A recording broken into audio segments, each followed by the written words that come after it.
Welcome to Luminous Imaginations.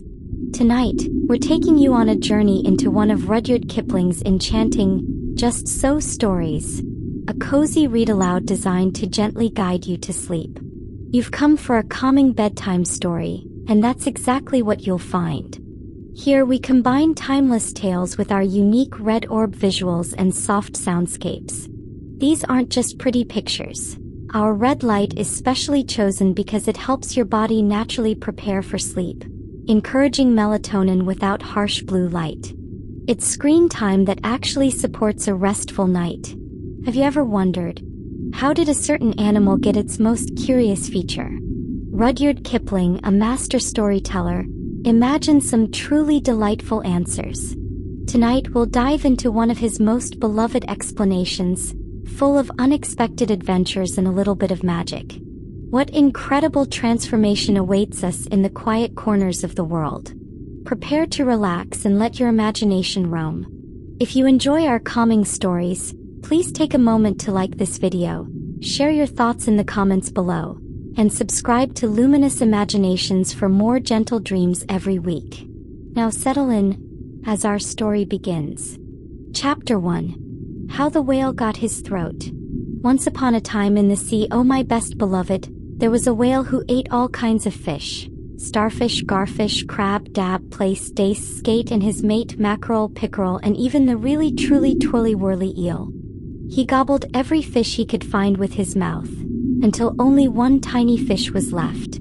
A little, astute fish who cleverly swam just behind the whale's right ear to stay safe. Then the whale stood up on his tail and said, "I'm hungry."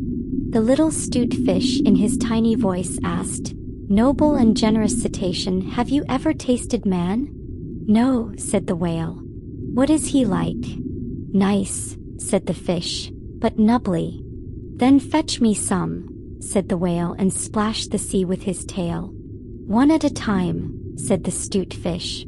"If you swim to latitude 50 north, longitude 40 west, that's magic, you'll find a shipwrecked mariner sitting on a raft wearing only blue canvas breeches, suspenders, don't forget the suspenders, best beloved, and a jackknife. He's a man of infinite resource and sagacity." So the whale swam as fast as he could to those coordinates, and there he found the mariner, bare but for his breeches, suspenders, and jackknife, paddling on his raft. The whale opened his mouth wide, back, almost to his tail, and swallowed the mariner, his raft, the breeches, suspenders, mustn't forget those, and the jackknife clean down into his warm, dark cupboards. Then he smacked his lips and did 3 happy spins on his tail. But inside, the mariner, true to his resourcefulness, stomped, jumped, thumped, bumped, pranced, danced, banged, clanged, hit, bit, leaped, crept, prowled, howled, hopped, dropped, cried, sighed, crawled, bawled, stepped, and even danced hornpipes where he shouldn't. The whale felt most unhappy indeed. "Remember the suspenders?" So the whale asked the astute fish, "This man is very nubbly and he's giving me the hiccups. What shall I do?"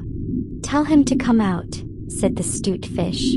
The whale called down, "Come out and behave yourself. I've got the hiccups." "Nay, nay," said the mariner. "Take me to my natal shore and the white cliffs of Albion and I'll think about it." And he danced even more. "You'd better take him home," advised the astute fish. "He is a man of infinite resource and sagacity after all." So the whale swam hard, flippers and tail, to the white cliffs of Albion, hurried halfway up the beach, opened his mouth wide and said, "Change here for Winchester, Ashalot, Nashua, Keene, and stations on the Fitchburg Road." And just as he said "Fitch," the mariner stepped out. But while the whale swam, the resourceful mariner had cut his raft into a tight little square grating, tied it firmly with his suspenders, now you see why they were important, and placed it in the whale's throat where it stuck. He then recited a little rhyming verse. "By means of a grating, I have stopped your eating." The mariner, an Irishman, walked home and lived happily ever after. So did the whale. But from that day forward, the grating in his throat prevented him from eating anything but very small fish. And that's why whales nowadays never eat men or boys or little girls. The small 'stute fish hid himself in the mud under the equator's doorsills, fearing the whale's anger. The sailor took his jackknife home, still wearing his blue canvas breeches. The suspenders stayed behind, tied to the grating, and that's the end of that tale. When the cabin portholes are dark and green, because of the seas outside, when the ship goes wop with a wiggle between, and the steward falls into the soup tureen, and the trunks begin to slide, when Nissy lies on the floor in a heap, and Mummy tells you to let her sleep, and you aren't waked or washed or dressed, why then you will know, if you haven't guessed, you're 50 north and 40 west. Chapter 2. How the Camel Got His Hump. In the beginning of years, when the world was all new and the animals were just starting to work for man, there was a camel who lived in the middle of a howling desert, because he did not want to work. Besides, he was a howler himself. He ate sticks, thorns, tamarisks, milkweed, and prickles, idling most excruciatingly, and whenever anyone spoke to him he said only, "Humph," just "humph," and no more. One Monday morning the horse came to him with a saddle on his back and bit in his mouth and said, "Camel, oh camel, come out and trot like the rest of us." "Humph," said the camel, and the horse went away and told the man. Then the dog came with a stick in his mouth saying, "Camel, oh camel, come and fetch and carry like the rest of us." "Humph," said the camel, and the dog went away and told the man. Next the ox came wearing a yoke and said, "Camel, oh camel, come and plow like the rest of us." "Humph," said the camel, and the ox went away and told the man. At day's end the man called horse, dog, and ox and said, 303 I'm sorry for you with the world so new and all, but that humph thing in the desert can't work or he'd be here by now. So I leave him alone, and you must work double time to make up for it." That angered the three terribly with the world so new and all, and they held a palaver, an indaba, a punchayat, and a powwow on the desert's edge. The camel came chewing milkweed most excruciatingly idle and laughed at them. Then he said, "Humph," and went away. Soon the jinn, the master of all deserts, rolled up in a cloud of dust. Jinns travel that way, it's magic, and stopped to confer with the three. "Jinn of all deserts," said the horse, "is it right for anyone to be idle with the world so new and all?" "Certainly not," said the jinn. "Well," said the horse, "there's one in the howling desert, a howler himself, long-legged and necked, and he hasn't worked since Monday. He won't trot." "Phew," whistled the jinn. "That's my camel for all the gold in Arabia. What does he say?" "He says, 'Humph,'" said the dog, "and he won't fetch and carry." "Anything else?" "Only 'humph,' and he won't plow," said the ox. "Very good," said the jinn. "I'll humph him if you wait a minute." The jinn wrapped himself in his dust cloak, sailed across the desert, and found the camel idly admiring his reflection in a pool. "My long bubbling friend," said the jinn, "what's this I hear of your idleness with the world so new and all?" "Humph," said the camel. The jinn sat, chin in hand, thinking a great magic while camel gazed at his reflection. "You've made the three work extra since Monday because you're so idle," said the jinn, still thinking. "Humph," said the camel. "I wouldn't say that again if I were you," said the jinn. "I want you to work." And the camel said, "Humph," again, just as his proud back began puffing up into a big lolloping hump. "See that," said the jinn. "That's your very own hump brought upon yourself by not working. Today's Thursday and you've done no work since Monday. Now work you shall." "How can I," said the camel, "with this hump on my back?" "Made for that purpose," said the jinn, "because you missed 3 days. You can work now for 3 days without eating. Your hump will keep you. Don't say I never did anything for you. Come out of the desert and join the three and behave. Humph yourself." The camel humphed himself, hump and all, and went to join the three. And from that day the camel has always had a hump. We call it a hump now, not to hurt his feelings. But he has never quite caught up with those 3 lost days, nor fully learned to behave. The camel's hump is an ugly lump, which well you may see at the zoo. But uglier yet is the hump we get from having too little to do. Kiddies and grown-ups too. If we haven't enough to do, we get the hump. Camellia's hump. The hump that is black and blue. We climb out of bed with a frowsly head and a snarly yarly voice. We shiver and scowl and we grunt and we growl at our bath and our boots and our toys. And there ought to be a corner for me. And I know there is one for you. When we get the hump. Camellia's hump. The hump that is black and blue. The cure for this ill is not to sit still, or frowst with a book by the fire, but to take a large hoe and a shovel also, and dig till you gently perspire. And then you will find that the sun and the wind, and the gin of the garden too, have lifted the hump, the horrible hump, the hump that is black and blue. I get it as well as you. If I haven't enough to do, we all get hump. Camellia's hump. Kiddies and grown-ups too. Chapter 3. How the Rhinoceros Got His Skin. Once upon a time, on an uninhabited island by the Red Sea, there lived a Parsee whose hat sparkled in the sun brighter than anything oriental. He lived there with only his hat, a knife and a cooking stove, though you must never touch that stove. One day he mixed flour, water, currants, plums, sugar and other things and made a cake 2 feet across and 3 feet thick. It was a superior comestible, that's magic.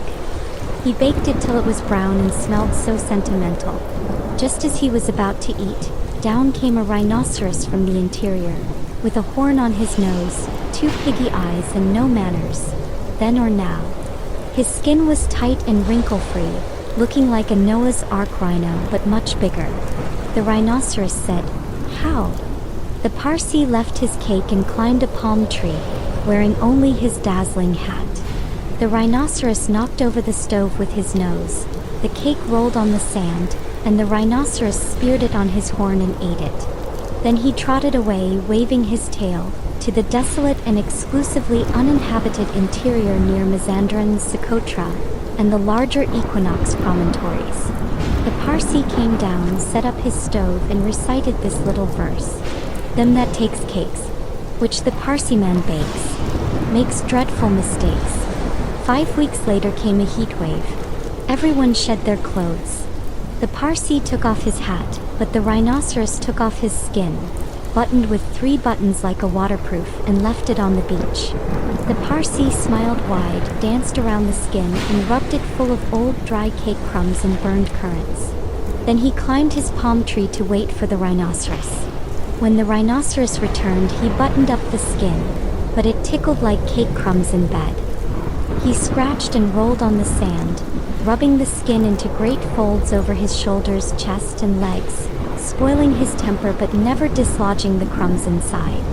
From that day to this, every rhinoceros has these great folds and a terrible temper, all due to cake crumbs inside. The Parsee then packed up his cooking stove, donned his shining hat, and headed toward Orotavo, Amygdala, the upland meadows of Anantarivo and the marshes of Sonaput. This uninhabited island is off Cape Gardafui, by the beaches of Socotra and the pink Arabian Sea. But it's hot, too hot from Suez, for the likes of you and me, ever to go in APNO and call on the cake Parsee. Chapter 4. How the Leopard Got His Spots. In the days when everything began, best beloved, the leopard lived in a place called the High Veld. Not the Low Veld or the Bush Veld or the Sour Veld, but the exclusively bare, hot, shiny High Veld, where sand, sandy rocks, and tufts of sandy yellowish grass covered the land. The giraffe, zebra, eland, kudu, and hartebeest lived there, all sandy yellow-brownish all over. But the leopard? He was the exclusive, sandiest, yellowish-brownest of them all. A grayish-yellowish, cat-shaped beast who matched the veld's colors perfectly, one hair at a time. This was very bad for the giraffe, zebra, and the rest. The leopard would lie beside a sandy gray-yellow stone or clump of grass and surprise them out of their jumpsome lives. Indeed, there was also an Ethiopian man, exclusively grayish-brownish-yellowish then, who lived there with the leopard. They hunted together, the Ethiopian with bow and arrow and the leopard with teeth and claws. until the giraffe, eland, kudu, quagga, and all the rest didn't know which way to jump. After a long time, things lived forever in those days. The animals began to avoid anything looking like a leopard or Ethiopian. Bit by bit, the giraffe started it because of his long legs. They fled the high veldt for a great forest full of trees, bushes, and shadowy patches. In that forest, the giraffe grew blotchy, the zebra grew stripy, and the other animals grew darker with wavy lines on their backs like tree bark, blending perfectly into the shadows. There they hid, so hard to see, only smelled or heard by those who knew where to look. Meanwhile, the leopard and the Ethiopian roamed the bare high veldt outside, wondering where all their breakfasts and dinners had gone. So hungry they ate rats, beetles, and rock rabbits and got terrible tummy aches. Then they met Bavian, the dog-headed, barking baboon who is quite the wisest animal in all South Africa. The leopard asked, "Where has all the game gone?" Bavian winked, he knew. The Ethiopian said, "Can you tell me where the aboriginal wildlife has gone?" That meant the same, but the Ethiopian always used long words. Bavian winked again. Bavian told the leopard, "The game has moved to other spots. My advice, move along too." The Ethiopian said he wished to know where the animals had migrated. Bavian replied, "The animals have joined the plants because it was time for a change. My advice, change yourself too." Confused, the leopard and Ethiopian searched for the plants and soon saw a great forest filled with spotted and striped shadows. Dotted, splashed, slashed, hatched, and cross-hatched. The leopard asked, "What is this dark place full of little pieces of light?" "I don't know," said the Ethiopian, "but it must be the aboriginal flora. I can smell and hear the giraffe, but cannot see it." "Curious," said the leopard. "I smell and hear zebra but can't see it." "Probably because we just came in from bright sunshine," said the Ethiopian. "I smell zebra and giraffe, but they hide well." The leopard and Ethiopian hunted all day but saw no game despite smelling them. "Let us wait till dark," said the leopard. "Daylight hunting is a perfect scandal." At night, the leopard heard breathing in the starlight, leapt at the noise, knocked down something that smelled and kicked like a zebra, but was invisible. "Be quiet, you with no form. I'll sit on your head till morning," said the leopard. He heard a grunt and crash, and the Ethiopian exclaimed, "I've caught something I can't see. It smells like giraffe and kicks like giraffe, but has no form." "Don't trust it," the leopard said. "Sit on its head till morning, same as me." They sat on their catches all night. At dawn, the Ethiopian said, "It ought to be a rich golden yellow giraffe, but it's covered all over with chestnut blotches. What do you have, brother?" The leopard answered, "It ought to be a delicate grayish fawn zebra, but it's covered all over with black and purple stripes." "What have you done, zebra? You'd be visible from miles away on the high veldt." "Yes, but this isn't the high veldt," said the zebra. "Can't you see?" "I can now," said the leopard, "but couldn't yesterday. How is this?" "Let us up," said the zebra. "We will show you."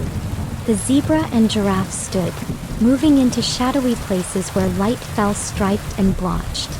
"Tau watch," they said. 1, 2, 3. "Where's your breakfast?" The leopard and Ethiopian stared but saw only shadows. No zebra or giraffe. They had simply hidden in the forest shadows. "That's a trick worth learning," said the Ethiopian. "Take a lesson, leopard. You stand out like a bar of soap in a coal scuttle." "Ho, ho," said the leopard. "You stand out like a mustard plaster on a sack of coals." "Calling names won't catch dinner," said the Ethiopian, "but I must change as Bavian advised. I have nothing else to change except my skin." "To what?" asked the leopard, excited. "To a nice blackish brown with touches of slate blue, for hiding in hollows and behind trees." He changed his skin there and then. "But what about me?" said the leopard. "You take Bavian's advice too," said the Ethiopian. "He told you to go into spots." "So I did," said the leopard, "but it hasn't helped." "Oh," said the Ethiopian, "he didn't mean spots in South Africa. He meant spots on your skin. What use is that? Said the leopard. Think of the giraffe, or if you prefer stripes, the zebra. Their spots and stripes give perfect satisfaction. Said the leopard. I wouldn't look like zebra, not forever so. I'll make spots with the tips of my fingers, said the Ethiopian. Stand over here. He pressed 5 fingers close together, leaving 5 little black marks wherever they touched. Look closely at any leopard and you'll find those 5 little spots, the marks of 5 fingers. Now you're a beauty, said the Ethiopian. You can hide anywhere, looking like pebbles, pudding stones, sunlight through leaves, just like nothing at all. But if I'm all this, said the leopard, why didn't you get spots too? Plain black suits a nigger best, said the Ethiopian. Come along and we'll hunt with Mr. 1 to 3, where's your breakfast? They went away and lived happily ever after. And that is all, best beloved. I am the most wise Bavion, saying in wise tones, let us melt into the landscape, just us two by our lones. People came in a carriage, calling, but Mummy was there. Yes, I can go if you take me, Nurse says she don't care. Let's go up to the pigsties and sit on the farmyard rails. Let's say things to the bunnies and watch 'em skitter their tails. Let's, oh, anything, Daddy, so long as it's you and me. And going truly exploring and not being in till tea. Here's your boots, I've brought 'em, and here's your cap and stick, and here's your pipe and tobacco. Oh, come along out of it, quick. Chapter 5. The Elephant's Child. In the high and far-off times, the elephant, oh best beloved, had no trunk, only a blackish bulgy nose as big as a boot, which he could wriggle side to side but couldn't pick things up with. But there was one elephant, a new one, the elephant's child, who was full of insatiable curiosity, meaning he asked ever so many questions. He lived in Africa, filling it with his endless inquiries. He asked his tall aunt, the ostrich, why her tail feathers grew just so, and she spanked him hard. He asked his tall uncle, the giraffe, what made his skin spotty, and the giraffe kicked him. He asked his broad aunt, the hippopotamus, why her eyes were red, and she spanked him likewise. He asked his hairy uncle, the baboon, why melons tasted just so, and he got spanked again. Still, the little elephant's child could not stop asking questions. One fine morning, in the middle of the precession of the equinoxes, he asked a new question. What does the crocodile have for dinner? Everyone said, hush, in a dreadful tone, and spanked him from then on. Later, he met Kolo Bird, sitting in a thorn bush, and said, my family has spanked me for my curiosity, but I still want to know what the crocodile eats. Kolo Bird mournfully told him, go to the banks of the great gray-green greasy Limpopo River, all set about with fever trees, and find out. Next morning, the elephant's child set off, carrying bananas, sugarcane, and melons, saying goodbye to his families, who spanked him once more for luck. He traveled from Grahamstown to Kimberley, then to Kama's country, then east by north, eating melons all the while, until he reached the Limpopo River, just as Kolo said. But until that moment, the elephant's child had never seen a crocodile. It was his curiosity to discover. First, he found the bicolored python rock snake curled around a rock. Excuse me, said the elephant's child politely, have you seen a crocodile around here? Have I? What next? Scoffed the snake. Could you kindly tell me what the crocodile eats? The snake quickly uncoiled and spanked the elephant's child with his scaly tail. Odd, thought the elephant's child. My family has spanked me for curiosity, and now you do too. He politely said goodbye, coiled the snake back, and went on, still curious, eating melons and tossing rinds, till he trod on something at the riverbank.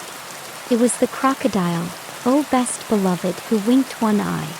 Excuse me, said the elephant's child politely, but have you seen a crocodile around here?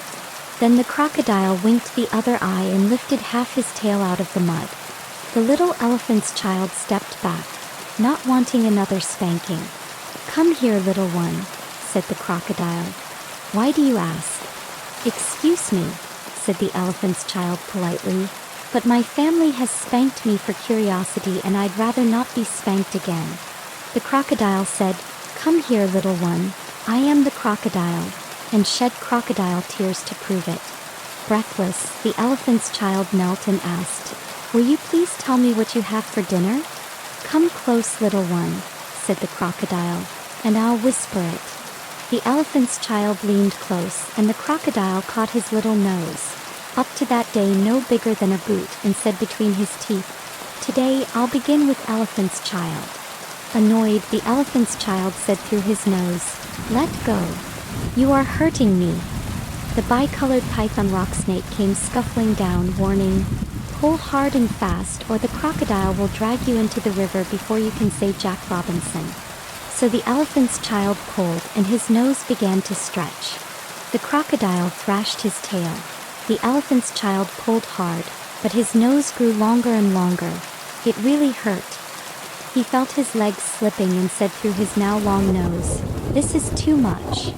The snake knotted himself around the elephant's child's hind legs. They pulled hard and at last the crocodile let go with a splash. The elephant's child sat down, wrapped his stretched nose in cool banana leaves, and hung it to cool by the Limpopo. "Why that?" asked the snake. "My nose is out of shape. I'm waiting for it to shrink." "You'll wait a long time," said the snake. "Some don't know what's good for them." The elephant's child waited 3 days. It never grew shorter and made him squint.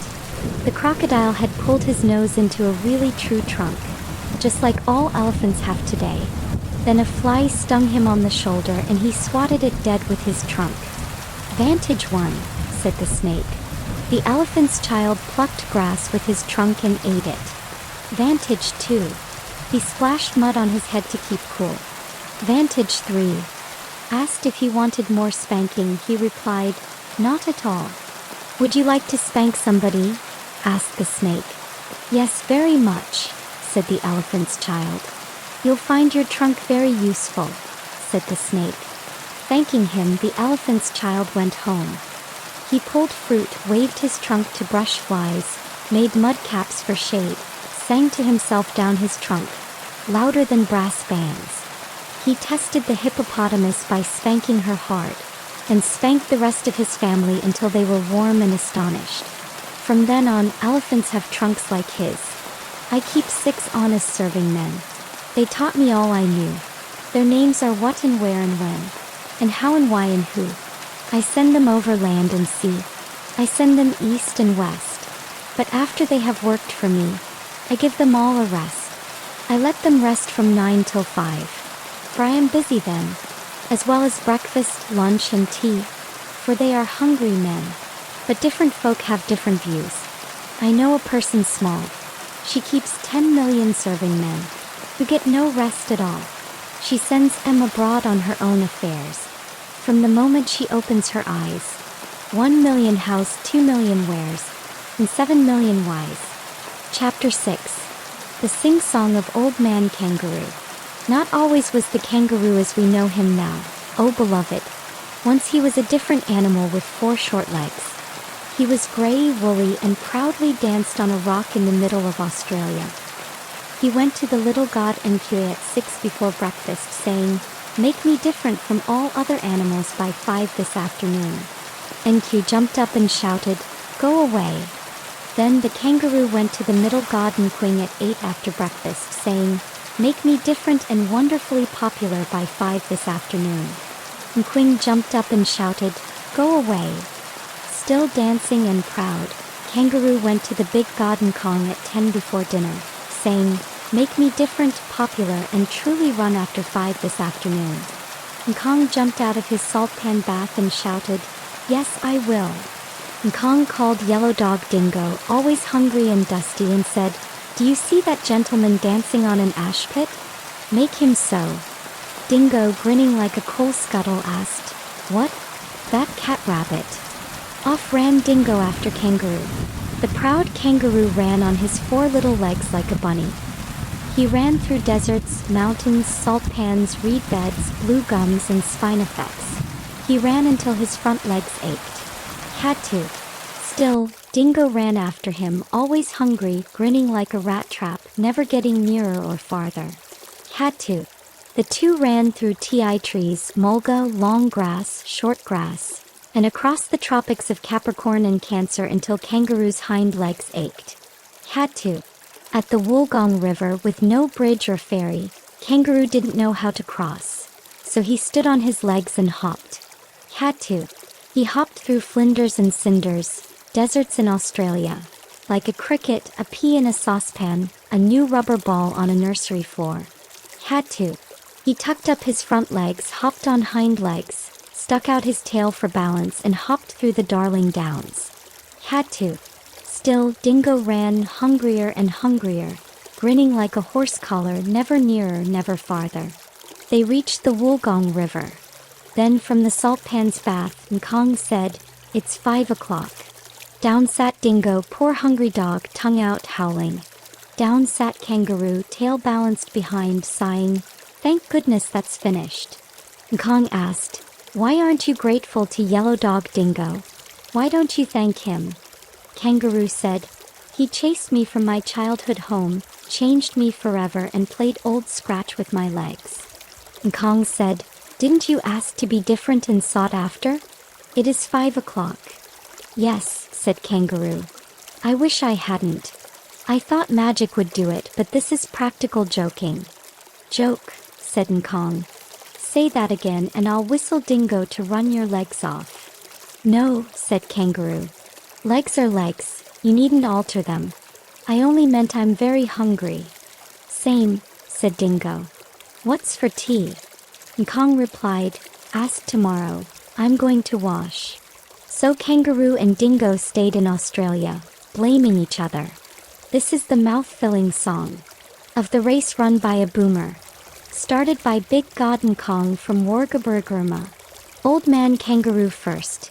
Yellow Dog Dingo behind. Kangaroo bounded away. His back legs working like pistons. Bounded from morning till dark. 25 feet to a bound. Yellow Dog Dingo lay like a yellow cloud in the distance. Much too busy to bark.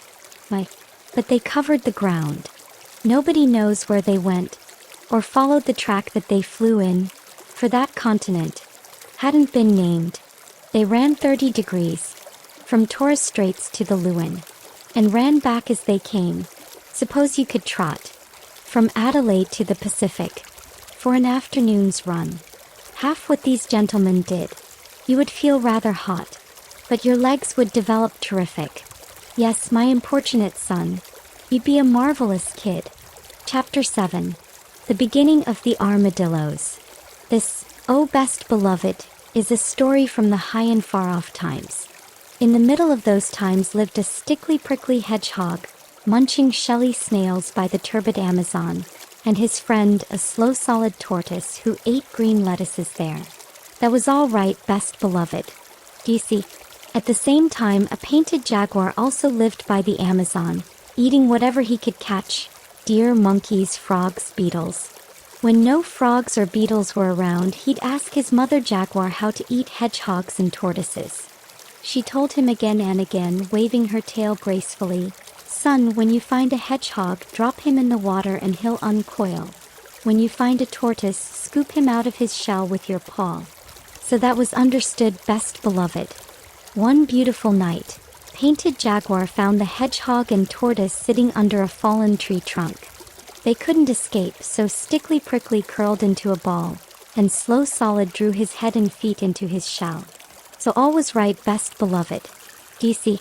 "Listen," said Painted Jaguar. "This is important. My mother said to drop hedgehog into water to uncoil him and scoop tortoise out of his shell. But which of you two is which? I can't tell." "Are you sure what your mummy told you?" asked Stickly Prickly. "Maybe she said you must shell a tortoise out of the water with a scoop, and when pawing a hedgehog, drop him on the shell." "Are you sure?" said Slow and Solid. "Maybe she said when you water a hedgehog, you drop him in your paw, and when you meet a tortoise, you shell him till he uncoils." Painted Jaguar sniffed. "I don't think it was like that." "Say it again." "When you scoop water with your paw, you uncoil a hedgehog," said Stickly Prickly. Remember, that's important. But when you pour your meat, you drop it into a tortoise with a scoop, said Slow and Solid. Why don't you understand? You're making my spots ache, growled Painted Jaguar. Besides, I didn't want advice. I just wanted to know who is hedgehog and who is tortoise. I shan't tell, said Stickly Prickly, but you can scoop me if you like.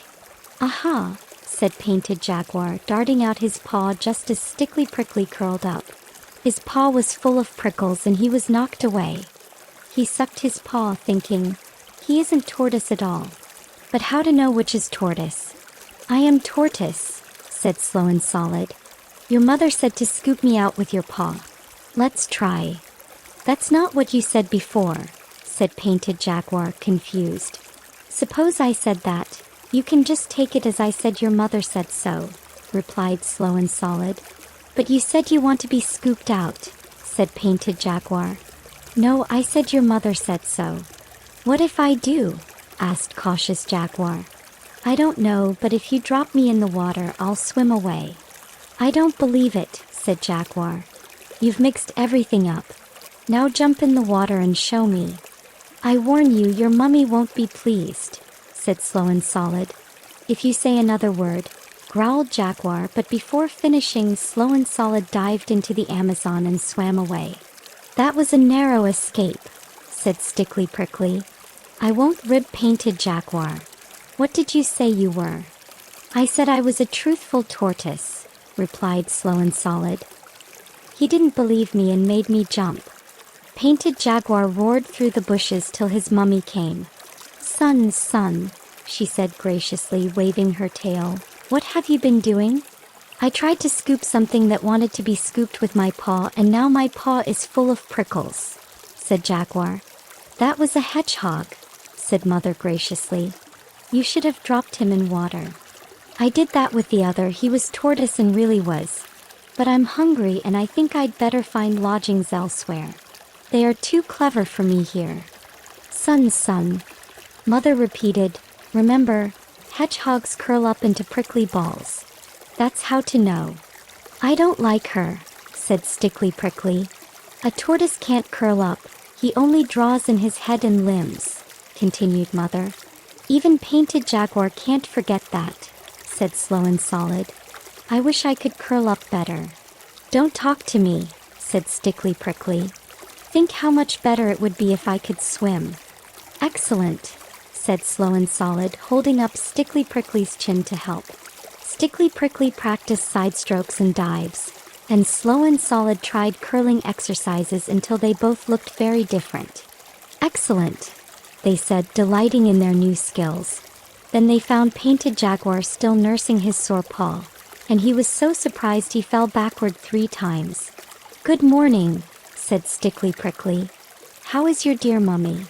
Quite well, thanks, said Jaguar, but your name has slipped my mind.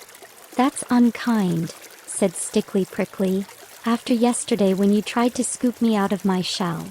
But you had prickles, protested Jaguar. You told me to drop into the water, said Slow and Solid. Why so rude now?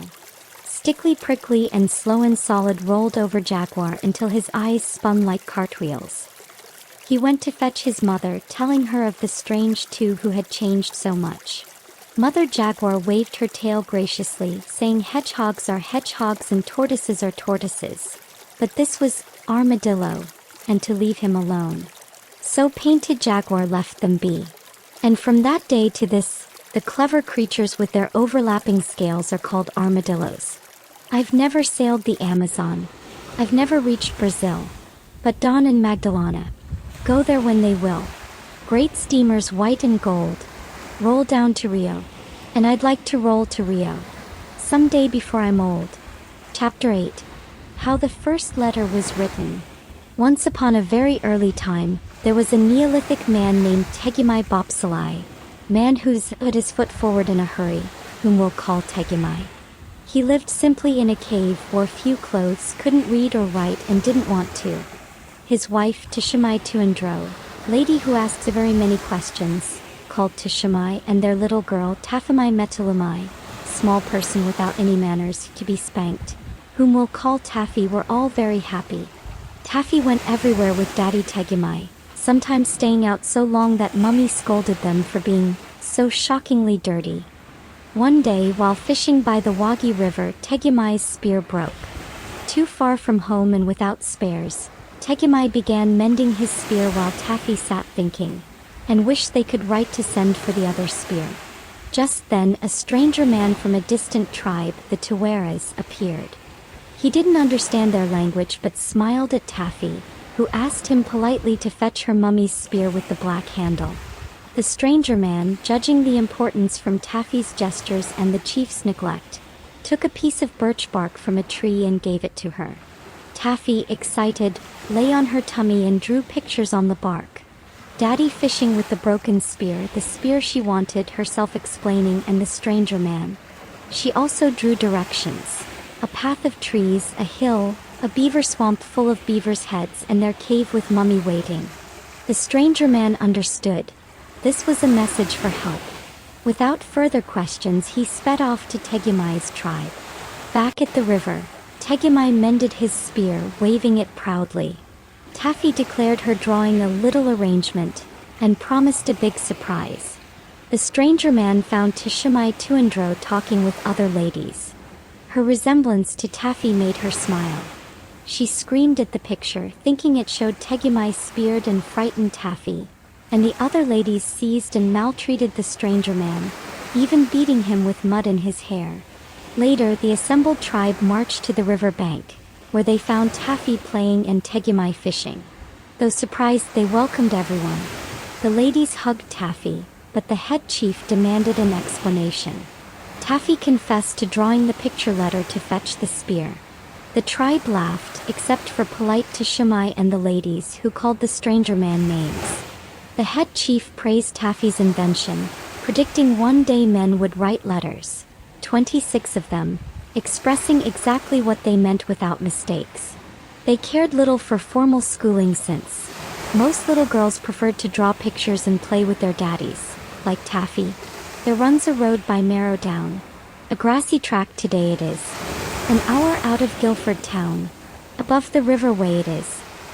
Here when they heard the horse bells ring, the ancient Britons dressed and rode, to watch the dark Phoenicians bring their goods along the western road.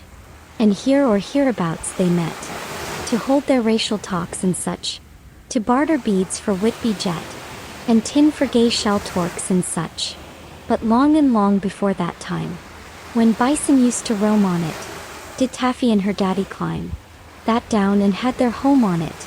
Then beavers built in Broadstone Brook, and made a swamp where Bramley stands, and bears from Sherwood come and look for Taffamai where Shamley stands.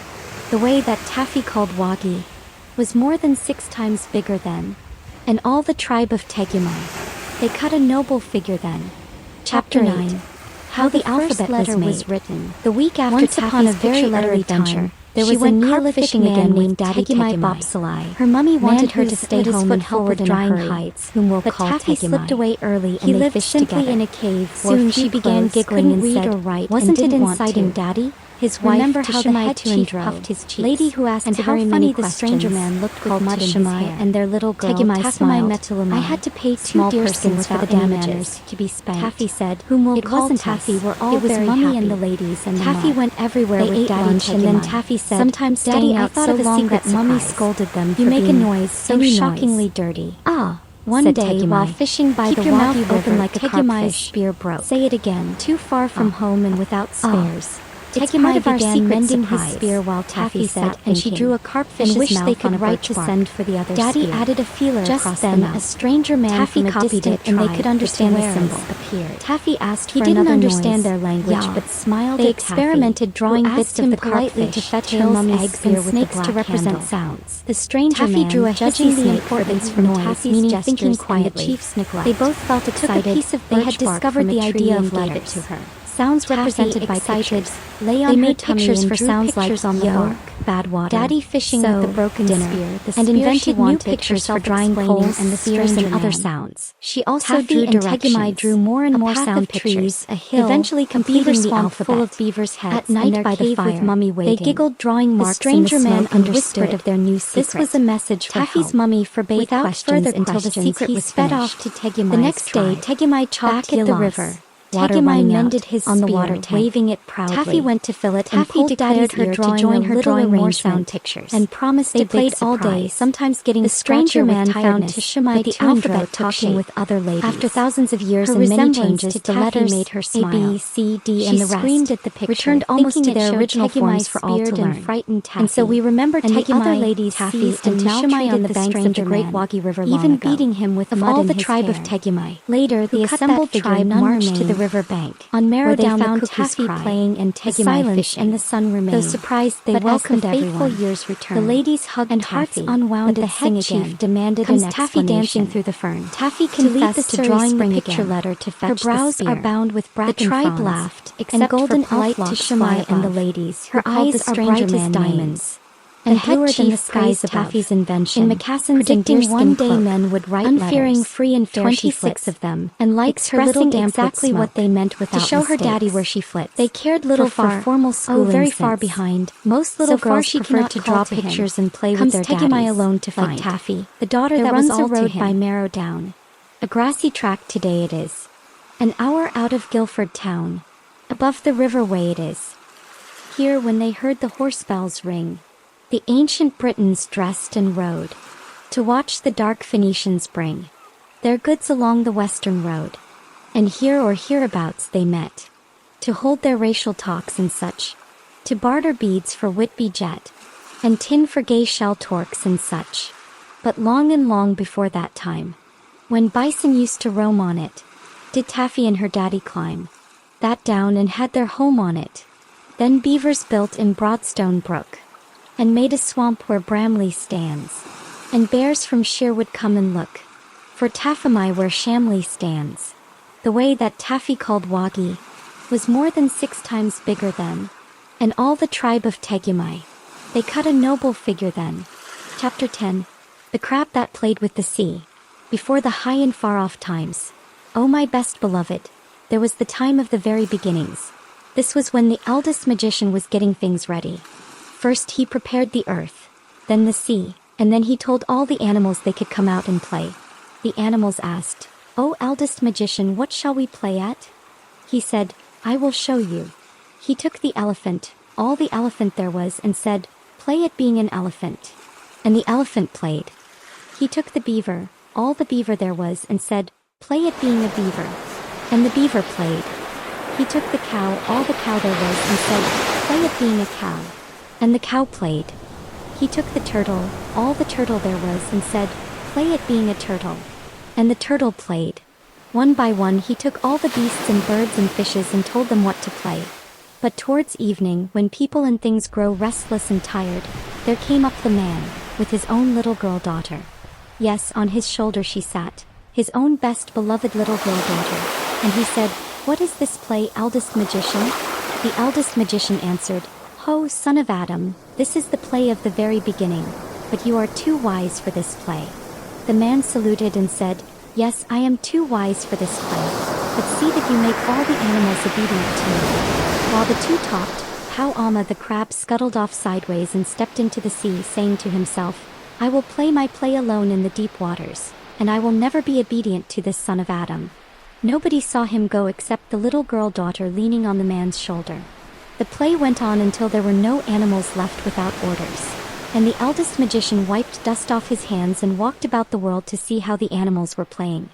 He traveled north and found all the elephants digging with their tusks and stamping on the clean earth ready for them. "Kuan," said the elephant, meaning, "Is this right?" "Haya Kuan," said the eldest magician, meaning, "That is quite right." He breathed upon the rocks and earth the elephants had disturbed, and they became the great Himalayan mountains. You can look them out on the map. Eastward he found all the cows feeding. They'd licked the forest bear, swallowed it, and sat chewing their cud. "Kuan?" asked the cows. "Haya Kuan," said the magician. He breathed upon the bare patch and the sitting place, and they became the great Indian desert and the Sahara. You can look them out on the map. Westward, he found all the beavers building dams across broad rivers prepared for them. Kuan, said the beavers. Paya Kuan, said the magician. He breathed on the fallen trees and still water, and they became the Everglades in Florida. You may look them out on the map. Southward, he found all the turtles scratching in the sand ready for them, tossing rocks and sand into the sea. Kuan, said the turtle. Paya Kuan, said the magician. He breathed on places where the sand and rocks fell into the sea, and they became the beautiful islands of Borneo, Celebes, Sumatra, Java, and the rest of the Malay archipelago. You can look them out on the map. Later, the eldest magician met the man on the banks of the Perak River. "Ho, son of Adam," he said, "are all the animals obedient to you?" "Yes," said the man. "Is all the earth obedient?" "Yes," answered the man. "Is all the sea obedient?" "No," said the man. "Once a day and once a night, the sea runs up the Perak River, pushing the sweet water back into the forest, flooding my house. Once a day and once a night, it runs down and draws the water after it, leaving mud and upsetting my canoe. Is that the play you told it to play?" "No," said the magician. "That is a new and wrong play." "Look," said the man. The great sea came up the Perak River, flooding the dark forests for miles and miles. "This is wrong. Launch your canoe. We must find who is playing with the sea." They stepped into the canoe, the little girl daughter with them. The man took his kris, a dagger with a blade like a flame, and they pushed off. The sea ran back and back, and the canoe was sucked out past Selangor, Malacca, Singapore, and out to the island of Bintang as if pulled by a string. The eldest magician stood up and shouted, "Ho! Beasts, birds, fishes that I taught the play to at the very beginning, who is playing with the sea?" All answered together, "Eldest magician, we play the plays you taught us. We and our children's children. But none of yous plays with the sea." The moon rose big and full. The magician asked the old, hunchbacked fisherman on the moon who spins a fishing line, "Ho! Fisher of the moon, are you playing with the sea?" "No," said the fisherman. "I'm spinning a line to catch the world someday, but I do not play with the sea." And he continued spinning. There was also a rat in the moon who bites the fisherman's line. The eldest magician asked him, "Ho! Rat of the moon, are you playing with the sea?" "No," said the rat. "I'm too busy biting the line. I do not play with the sea." And he kept biting. Then the little girl raised her brown arms adorned with white shell bracelets and said, "O eldest magician, when my father spoke to you and I leaned on his shoulder as you taught the beasts, one beast went off naughtily into the sea before you taught him his play. How wise are little children who see and are silent," said the eldest magician. "What was the beast like?" "She was round and flat, with eyes on stalks, walking sideways, covered with strong armor on her back." "How wise are little children who speak truth," said the magician. "I know where Pauama went. Give me the paddle." He took the paddle, but no need to row. The water carried them to Pusat Tasek, the heart of the sea, where the great hollow leads down to the world's heart. Under the roots of the wonderful tree Pajangi bearing magic twin nuts, he found the broad back of Pauama the crab. Pauama settled at his touch, and all the sea rose as water does in a basin when you put your hand in. "Now I know who has been playing with the sea," said the magician, calling down. "What are you doing, Pauama?" From deep below, Pauama answered, "Once a day and once a night I go out to look for my food. Once a day and once a night I return. Leave me alone." The magician warned, "When you go out, the sea's waters pour into Pusat Tasek, leaving beaches bare, little fish die, king elephant's legs grow muddy. When you return, waters rise, flooding islands and homes, and king crocodile's mouth fills with salt water." Pauama laughed. "I did not know I was so important. Henceforth I'll go out 7 times a day, so the waters shall never be still." The magician said, "I cannot make you play the play I meant, Pauama, because you escaped me. But come up if you are not afraid and we will talk." "I am not afraid," said Pauama.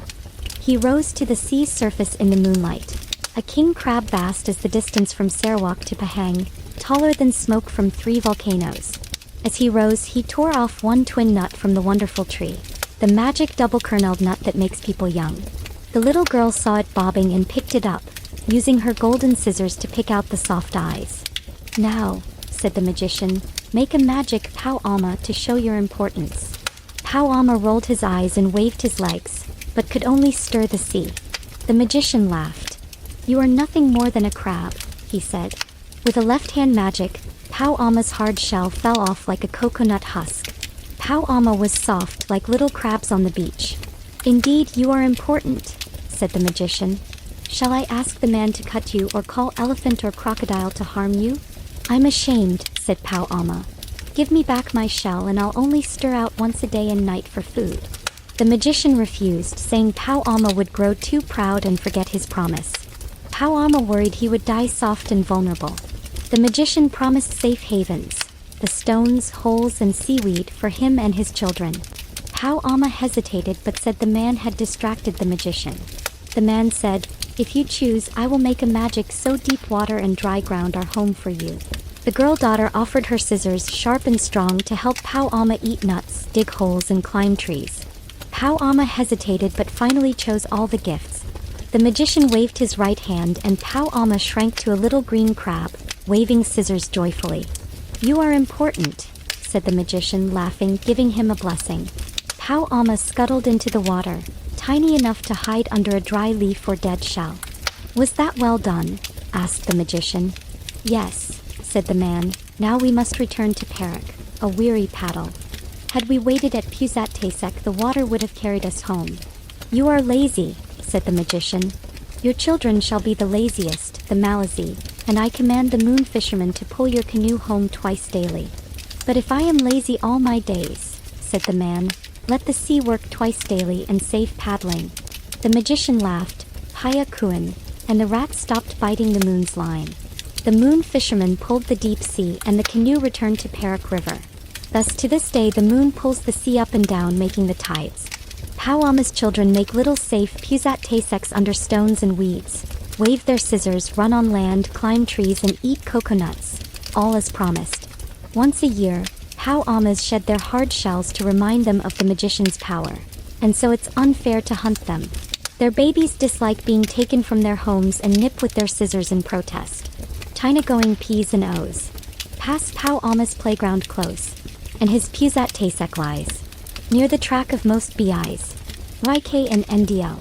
No Pao Alma's home as well as the fisher of the sea knows. Bens, M's, and Rubatinos.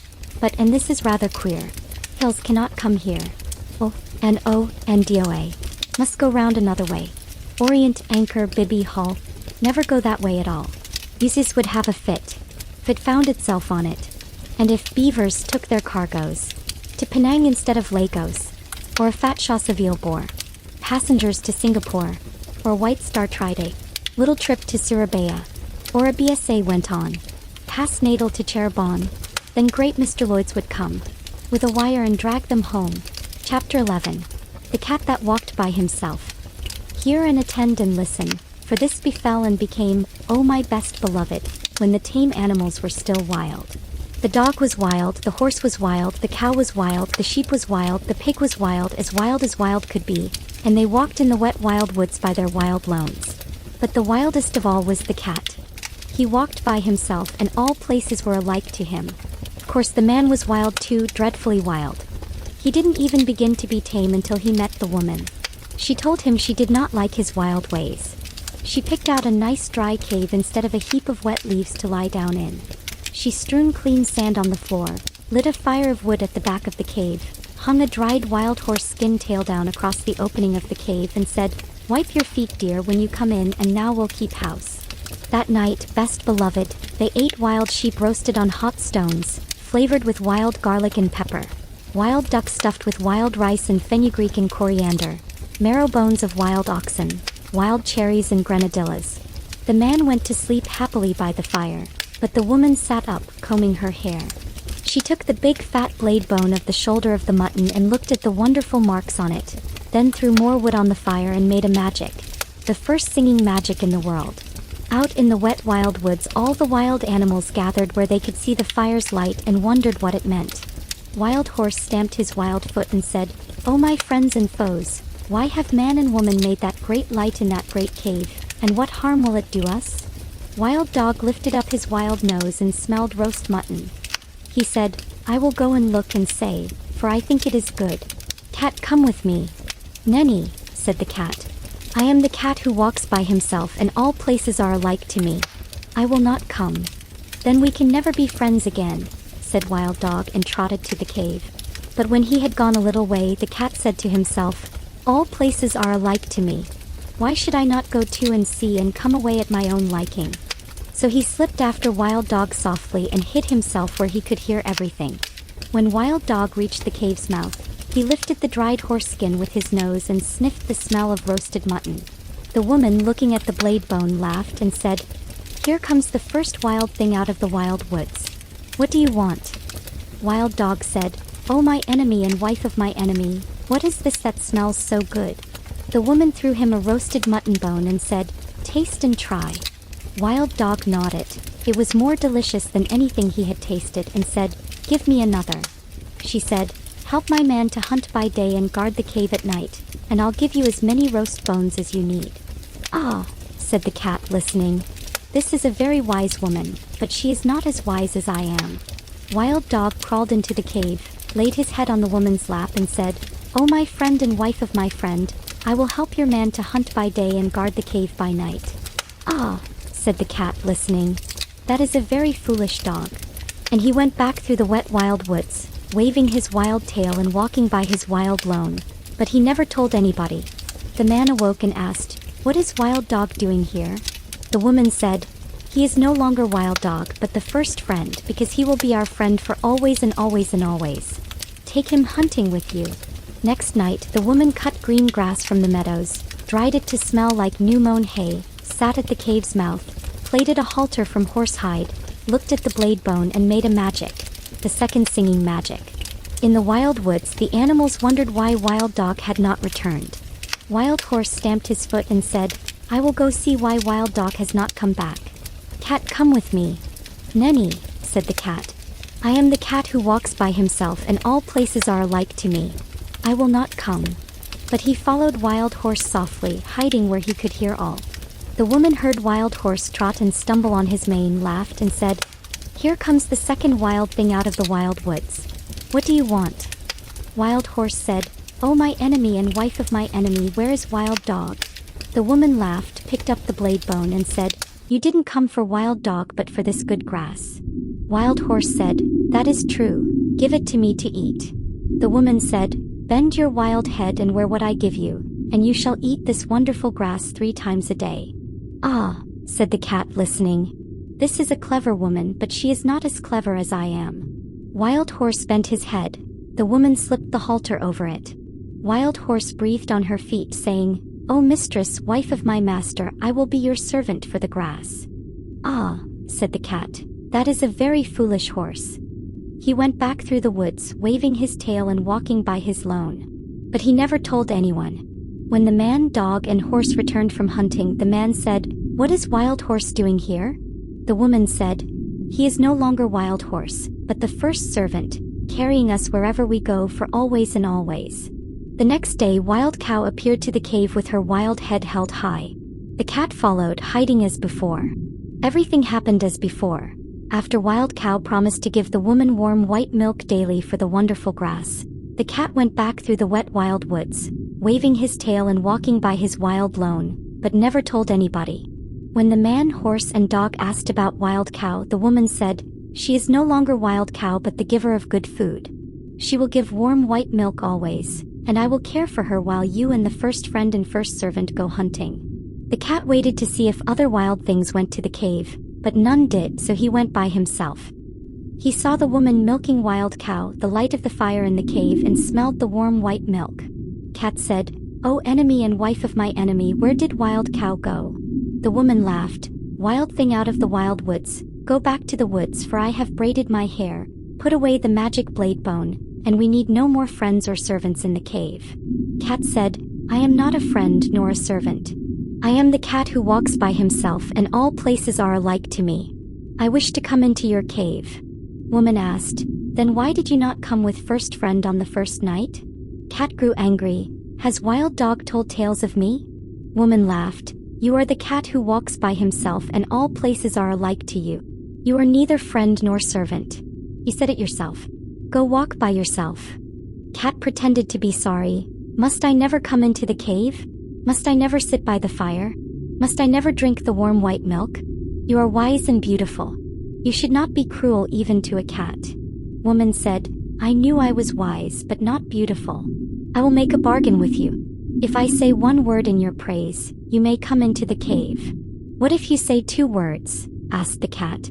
I never shall, said the woman, but if I say 2 words, you may sit by the fire. And 3 words? Asked the cat. I never shall, said the woman, but if I say 3 words, you may drink warm white milk 3 times a day always. Cat arched his back and said, Let the curtain, the fire, and the milk pots remember what my enemy and the wife of my enemy have said. He went away through the wet wild woods, waving his tail and walking by his lone. That night when the man, horse, and dog came home, the woman kept the bargain secret, fearing their dislike. Cat hid in the wet wild woods for a long time until the bat inside the cave brought him news. One evening Bat said, There is a new baby in the cave, small and fond of soft tickly things. Ah, said Cat, then my time has come. The next morning Cat hid near the cave. The woman, busy cooking, brought the crying baby outside and gave him pebbles, but the baby cried. Cat patted the baby on the cheek. It cooed. Cat tickled the baby's chin with his tail. The baby laughed. Woman smiled. Bat reported, A wild thing from the wild woods is beautifully playing with your baby. Woman said, A blessing on that wild thing. Then the dried horse-skin curtain fell down, remembering the bargain. The woman went to raise it, and lo, Cat sat comfortably inside. Enemy and wife of my enemy and mother of my enemy, said Cat, you have spoken a word in my praise and I can sit in the cave always. But still I am the cat who walks by himself. The woman was angry, took up her spinning wheel and began to spin. The baby cried because Cat had gone and woman could not hush it. Cat said, Take a strand of your spinning thread, drag it along the floor and I will show you magic to make the baby laugh. Woman tied the thread to the spindle whorl and drew it across the floor. Cat chased it, played with it, and the baby laughed, frolicking until asleep. Cat purred a song to keep the baby asleep. Woman smiled upon them and said, You are clever, O cat. The smoke of the fire came down in a puff, remembering the bargain. Woman looked, and lo, Cat was sitting comfortably by the fire. Enemy and wife of my enemy and mother of my enemy, said Cat, you have spoken a second word in my praise and I can sit by the fire for always. But still I am the cat who walks by himself. Woman was angry and began a still magic. The cave grew quiet except for a tiny mouse. Cat asked, Is that mouse part of your magic? No, said woman, braiding her hair. Eat it quickly and I'll be grateful. Cat caught the mouse and woman praised him. The milk pot cracked, remembering the bargain, and when woman looked, Cat was lapping warm milk. Enemy and wife of my enemy and mother of my enemy, said Cat, you have spoken 3 words in my praise, and I may drink warm milk 3 times daily always. Woman laughed and set the bowl for Cat, cautioning that her bargain was not with man or dog. When man and dog returned, woman told them the story. Man said Cat had not bargained with him. Man took off 2 boots, a stone axe, a piece of wood, and a hatchet, 5 things in all, and said, If you do not catch mice always, I will throw these at you, and so shall all men. Woman called Cat clever, but not as clever as man. Cat counted the 5 things and said, I will catch mice always, but still I am the cat who walks by himself. Man warned, If not for those words I would put these away, but now I will throw boots and axe at you. Dog said, Wait, he has not bargained with me. If you are unkind to the baby, I will hunt and bite you, and so shall all dogs. Woman said dog was clever, but not as clever as the cat. Cat counted dog's teeth and said, I will be kind to the baby as long as he does not pull my tail too hard. But still I am the cat who walks by himself. Dog said, If you had not said that, I would be quiet, but now I will hunt you up a tree. Man threw boots and axe, Cat ran, dog chased him up a tree. From that day 3 out of 5 men throw things at cats and all proper dogs chase them. But the cat keeps his bargain. He kills mice and is kind to babies as long as his tail is not pulled. Between times when the moon is high and night dark, he is the cat who walks by himself, all places alike, prowling the wild woods, climbing trees, wandering alone. Pussy can sit by the fire and sing. Pussy can climb a tree, or play with a silly old cork and string. To amuse herself, not me. But I like Binky my dog because he knows how to behave. So, Binky's the same as the first friend was. and I am the man in the cave. Pussy will play man Friday till it's time to wet her paw, and make her walk on the windowsill. For the footprint Crusoe saw. Then she fluffless her tail and mews, and scratches and won't attend. But Binky will play whatever I choose, and he is my true first friend. Chapter 12. The Butterfly That Stamped. This, oh my best beloved, is a new and wonderful story, quite different from all the others. A story about the most wise sovereign Suleiman bin Daud, Solomon, the son of David. There are 355 stories about Suleiman bin Daud, but this is not one of them. It is not the story of the lapwing who found the water, nor the hoopoe who shaded Suleiman bin Daud from the heat. It is not the story of the glass pavement or the ruby with the crooked hole or the gold bars of Bacchus. No, this is the story of the butterfly that stamped. Now attend and listen. Suleiman bin Daud was wise. He understood what the beast said, the birds said, the fishes said, and the insects said. He even understood the rocks deep under the earth when they bowed toward each other and groaned. He understood the trees when they rustled in the midday breeze. He understood everything from the bishop on the bench to the hyssop on the wall. And Bacchus, his head queen, the most beautiful Bacchus, was nearly as wise as he. Suleiman bin Daud was strong. On the third finger of his right hand he wore a ring. Turning at once summoned afrits and jinns from the earth to do his bidding. Twice and fairies came down from the sky. Thrice, and the great angel Azrael, dressed as a humble water carrier, came to tell him news of the three worlds, above, below, and here. Yet Suleiman bin Daud was not proud. He seldom showed off, and when he did he was sorry. Once he tried feeding all the animals in the world in one day, but a creature from the deep sea ate it all in 3 mouthfuls. Surprised, Suleiman asked the creature, "O animal, who are you?" The animal replied, "O king, live forever. I am the smallest of 30,000 brothers. Our home is at the sea's bottom. We heard you planned to feed all the animals, so my brother sent me to ask when dinner would be ready." More surprised, Suleiman said, "O animal, you have eaten all the dinner I prepared for all animals in the world." The animal said, "O king, live forever, but do you call that a dinner? Where I come from, we each eat twice as much between meals." Suleiman fell flat on his face and said, "O animal, I only made that dinner to show my greatness, not from kindness. Now I am ashamed, and it serves me right." Suleiman bin Daud was truly wise, best beloved, and after that he never forgot how silly it was to show off. Now the real story begins. He married many wives, 999 besides most beautiful Bacchus. They all lived in a great golden palace surrounded by lovely gardens with fountains. He didn't really want so many wives, but kings in those days married many, more than others, to show their greatness. Some wives were kind, but some were horrid, and the wretched ones quarreled with the kind ones, making them horrid too. They all quarreled with Suleiman, and that was horrid for him. But Bacchus never quarreled with Suleiman. He loved him deeply. She sat in her rooms or walked the garden, truly sorry for him. Of course, Suleiman could have turned his ring and called the jinns to transform those quarrelsome wives into desert mules or poodles or pomegranate seeds. But he thought that would be showing off. When quarrels grew too much, Suleiman walked alone in the garden, wishing he'd never been born. One day, after 3 weeks of quarreling, all 999 wives, Suleiman went out for peace. Among the orange trees he met Bacchus, sorrowful because of Suleiman's worries. She said, "O my lord, turn your ring and show these queens of Egypt, Mesopotamia, Persia, and China that you are the great king." But Suleiman shook his head. "O lady, remember the animal from the sea that made me ashamed. If I show off before these queens, I might be more ashamed than ever." Bacchus asked, "What will you do?" Suleiman said, "I will endure my fate with these queens who vex me with their quarrels." He wandered between lilies, roses, and ginger plants until he came to the great camphor tree. Bacchus hid among irises, bamboos, and lilies nearby to be close to Suleiman. Suddenly, 2 butterflies flew under the tree, quarreling. Suleiman heard one say, "I wonder at your presumption. Don't you know if I stamped my foot, your palace and garden would vanish in a clap of thunder?" Suleiman laughed heartily, shaking the camphor tree. He held out his finger and said, "Little man, come here." The butterfly was scared but flew up and clung to Suleiman's hand. Suleiman whispered softly, "Little man, you know your stamping wouldn't bend a blade of grass.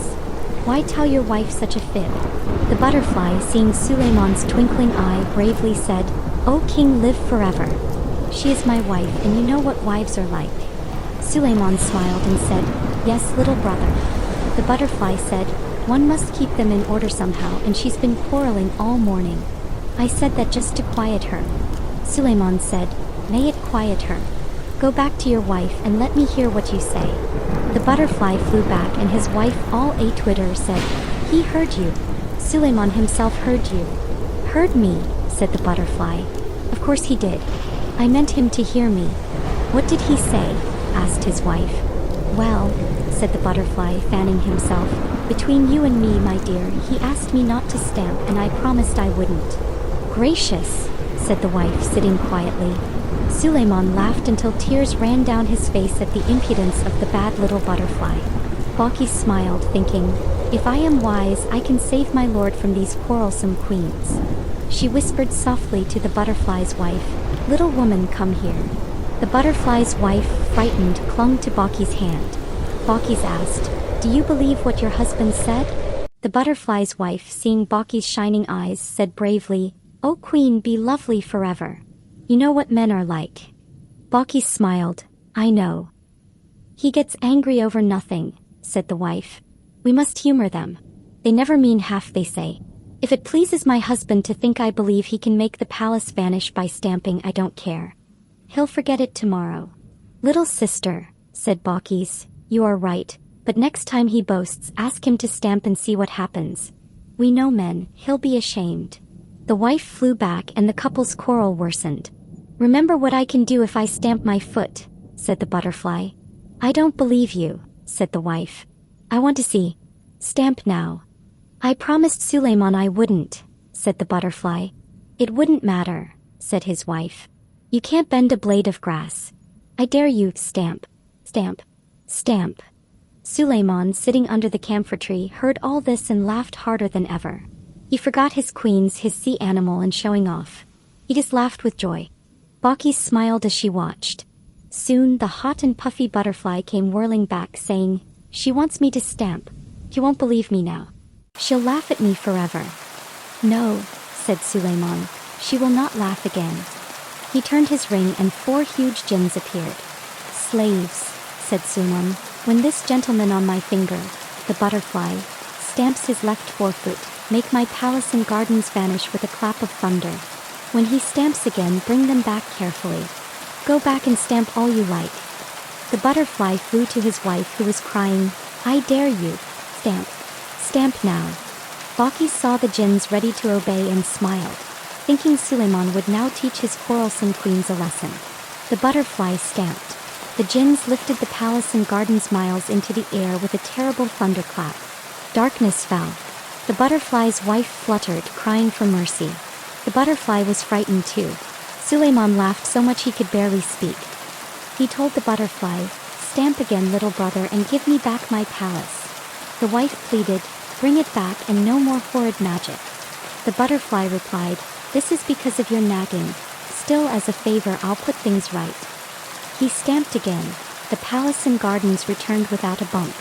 The sun shone, fountains played, birds sang, and Butterfly's wife lay panting, "Oh, I'll be good. I'll be good." Suleiman said, "What is the use of giving back my palace if you slay me with mirth?" Then all 999 queens rushed out, shrieking and calling for their babies, standing 100 abreast on marble steps. Balkis stepped forward and asked about their trouble.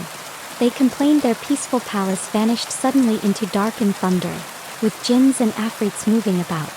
Balkis told them, "It's nothing but a lesson from a butterfly's quarrel." An Egyptian queen doubted, saying Suleiman must be dead because the palace vanished. Balkis beckoned the queens to see Suleiman under the camphor tree, laughing with butterflies on his hands. She told them the butterfly's tale and the magic. The queens, except Balkis, took veils and tiptoed quietly back to the palace, fearful of what might follow their loud quarrels. Balkis comforted Suleiman, telling him she had orchestrated the jest to frighten the queens and restore peace. Suleiman rejoiced, saying he made magic not from pride but for a jest, and it freed him from his vexatious wives. Balkis smiled, saying it was because she loved him and knew what women are like. They returned to the palace and lived happily ever after. Wasn't it clever of Balkis? There was never a queen like Balkis. From here to the wide world's end, But Bacchus talked to a butterfly, as you would talk to a friend. There was never a king like Solomon, not since the world began. But Solomon talked to a butterfly, as a man would talk to a man. She was queen of Sabea, and he was Asia's lord. But they both talked to butterflies when they took their walks abroad.